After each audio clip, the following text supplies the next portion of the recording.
नमस्कार, आप देख रहे हैं आर्या न्यूज और मैं हूं आपके साथ पल्लवी सिंह। रुक करते हैं खबरों की ओर, जहां पश्चिम बंगाल विधानसभा चुनाव को लेकर सरगर्मियां तेज होती जा रही हैं। नेताओं का बयानबाजी का दौर लगातार जारी है। जहां एक तरफ बंगाल बीजेपी के अध्यक्ष दिलीप घोष ने ममता को अपने टूटा पैर दिखाने के लिए बरमूडा पहनने की नसीहत दे डाली है, तो वहीं दीदी ने आज पलटवार करते हुए कहा है कि किसी के क्या पहनना है ये उसकी इच्छा पर निर्भर करता है। वहीं आज बंगाल आइकन मिथुन चक्रवर्ती ने बीजेपी के लिए चुनाव प्रचार भी किया है। तो वहीं क्या रहा पूरा मुद्दा, देखिए इस रिपोर्ट में।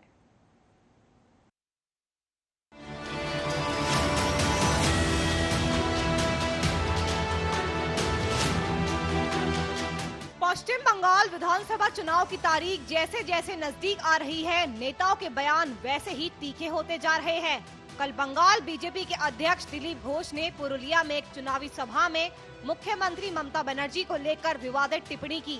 उन्होंने कहा कि वे ऐसे साड़ी पहन रही है कि एक पैर ढका हुआ है जबकि दूसरा दिखाने के लिए खुला रखा है। किसी को इस तरह से साड़ी पहने नहीं देखा। ममता बनर्जी को चोटिल पैर दिखाना है तो बरमूडा शॉर्ट्स पहने, इससे ज्यादा बेहतर तरीके से नजर आएगा। बैटल ऑफ बंगाल में प्रचार जोर शोर से चल रहा है। आज बंगाल में पहले चरण का प्रचार थम चुका है और इससे पहले राजनीतिक दिग्गज प्रचार के मैदान में उतरे। बंगाल के पाथर प्रतिमा में सीएम ममता बनर्जी ने गुरुवार को चुनावी सभा को संबोधित किया। इसके साथ ही ममता ने दिलीप घोष के उस बयान पर पलटवार किया जिसमें उन्होंने बरमूडा पहनने की सलाह दी थी। ममता बनर्जी ने कहा कि बीजेपी नेता बोलते हैं महिलाओं को सलवार साड़ी नहीं पहननी चाहिए बल्कि हाफ पैंट पहनकर वोट मांगना चाहिए। ममता ने दो टूक कहा कि किसे क्या पहनना है ये उसकी इच्छा पर निर्भर करता है। बॉलीवुड स्टार मिथुन चक्रवर्ती के बीजेपी में आने से पार्टी को मजबूती मिलना तय माना जा रहा है। चुनाव से कुछ वक्त पहले ही बीजेपी में आए अभिनेता मिथुन चक्रवर्ती ने आज बंगाल में प्रचार का जिम्मा संभाला। इस दौरान उन्होंने कहा कि उन्हें इस चुनावों में जीत का पूरा भरोसा है। बंगाल में सरकार बीजेपी की ही बनेगी। उससे पहले टीएमसी से राज्यसभा सांसद रहे मिथुन चक्रवर्ती ने कुछ ही समय पहले बीजेपी ज्वाइन की है। इसके बाद वे पूरे राज्य में घूम घूम कर बीजेपी के लिए चुनाव प्रचार कर रहे हैं। बीजेपी ने मंगलवार को पश्चिम बंगाल विधानसभा चुनाव के लिए 13 सीटों के लिए अपने उम्मीदवारों की आखिरी लिस्ट जारी की थी।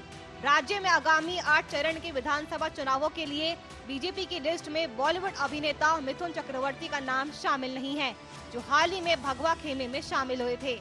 नए उम्मीदवारों की लिस्ट में नाम नहीं आने के बाद बंगाल में लोकप्रिय और दादा के नाम से विख्यात मिथुन की ओर से हाई वोल्टेज चुनावी लड़ाई लड़ने की सभी अटकलें भी खत्म हो गई थी। हाल ही में उन्होंने मुंबई से अपना voter ID card Kolkata shift करवाकर यहाँ की मतदाता सूची में नाम दर्ज कराया था। बता दें कि पहले चरण के लिए मतदान 27 मार्च को होने वाला है। बंगाल के पहले चरण में 5 जिलों बांकुड़ा, पुरुलिया, झारग्राम, पश्चिमी और पूर्वी मिदनापुर जिले की 47 सीटों पर वोट डाले जाएंगे। जंगल महल एरिया के नाम से मशहूर इन इलाकों में आदिवासी समुदाय के वोट काफी अहम माने जाते हैं। एक दौर में ये इलाका लेफ्ट पार्टियों का मजबूत गढ़ माना जाता था, लेकिन पिछले 2 विधानसभा चुनाव से यहाँ से टीएमसी जीत दर्ज करती रही है। हालांकि बीजेपी 2019 के लोकसभा चुनाव में टीएमसी के गढ़ में सेंधमारी करने में कामयाब रही है। ऐसे में इन 30 सीटों के चुनाव काफी दिलचस्प हो गए हैं। इन चुनावों में अब कौन बाजी मारेगा ये तो आने वाला वक्त ही तय करेगा। Special desk Arya news.